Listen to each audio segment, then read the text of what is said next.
Hi అందరికీ. భార్యాభర్తల మధ్య గొడవ వచ్చిందనుకోండి, ఇద్దరు కోప్పడి కాసేపు డూమ్ ఢామ్ అంటూ అరుచుకుంటారు.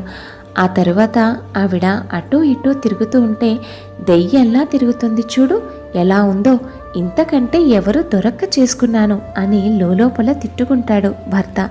ఎందుకంటే గొడవ వచ్చింది కనుక. కొద్దిసేపటికి ఇద్దరు అర్థం చేసుకుని క్షమాపణ చెప్పుకుంటారు. తర్వాత ఇష్టంగా ఉన్న సమయంలో నా భార్య దేవత, నువ్వు లేకపోతే నేను ఏమైపోయేవాడినో అనుకుంటాడు. ఈ కాసేపట్లో దెయ్యం దేవత ఎలా అయింది? మనకు మనసు బాగోక గొడవ పెట్టుకున్నాం కనుక భార్య రాక్షసిలా కనిపించింది. మళ్ళీ ఆనందంగా ఉండేసరికి భార్య దేవతలా కనపడింది. అసలు భార్య దేవత కాదు, దయ్యమూ కాదు.